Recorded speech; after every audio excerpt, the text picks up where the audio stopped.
Well, let's look back for a minute at verse 18. It said this, "And the men who transgressed my covenant and did not keep the terms of the covenant that they made before me, I will make them like the calf that they cut in two and passed between its parts." What did he mean by that?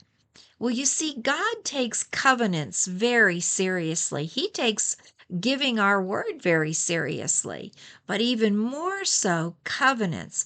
And when a covenant was made, it was actually said that you were cutting the covenant. So there would be a sacrificial animal, and that animal would be cut in two, and the pieces would be laid out, and the parties making the covenant would pass through those pieces of the animal. What they were really saying was, if I fail to keep the terms of this covenant, let me be like this animal cut in two. And so that's what God is reminding them and telling them is going to happen to them. Now, you see, today we don't think much about covenants. We generally make contracts, and contracts can be changed if both parties agree, but often they're just broken willy-nilly without any thought of that. But covenants are even stronger than contracts. And actually, marriage is a covenant that is still practiced today. And you may not even know that marriage was a covenant or is a covenant, but it's a covenant because God has declared it so. And it's because God created it and ordained it. And it is a covenant, and God takes it just as seriously. And the strange thing is that even after all these centuries, many things in the wedding ceremony that we still practice today reflect these original covenant ceremonies.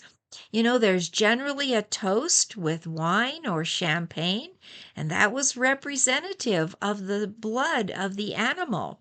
And there was a meal shared, and when a covenant was cut, after the animal was sacrificed, then it would be prepared and both parties would share a meal. And think about a wedding. There's almost always a meal that celebrates the wedding and the covenant vows and blessings. And then the vows are the vows of a covenant.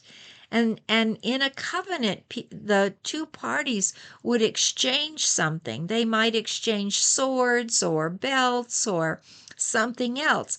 And what do we do in a wedding? We exchange rings.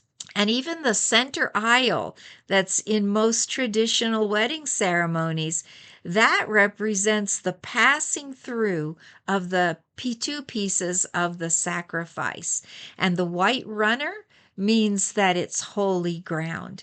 Now, it's not those things that take place in the wedding that make it a covenant, but they should serve as a reminder that a wedding is a covenant ceremony. But sadly, today, many people seem to view marriage as something even less than a contract. It's something to stay in if things are to their liking and if the other person makes them happy. But if you read Ephesians 5, you'll see that God sees marriage as a picture of Christ's relationship with his bride, the church. And that is a covenant relationship as well. And there are biblical grounds for divorce, but they are very narrow, and God takes breaking that covenant seriously, and even more so if you're a Christian when you're seeking a divorce. So I just want to say that if you're struggling in your marriage, maybe even tempted to get a divorce, I want to encourage you to get godly counsel from a pastor or a biblical counselor or someone else that you trust. My husband and I are both biblical counselors, and we've seen hundreds of couples. We've seen their marriages changed and healed, even when one of them have committed adultery.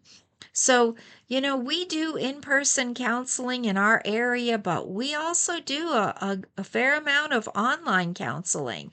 So if you're not sure, if you're tempted to seek a divorce, or you just know your marriage is in trouble, you feel free to reach out to us. Our email is in the notes below, in the program notes. And if you want help in your marriage, we can counsel you online if you're interested. And if you just email me at that email, I can tell you more about it.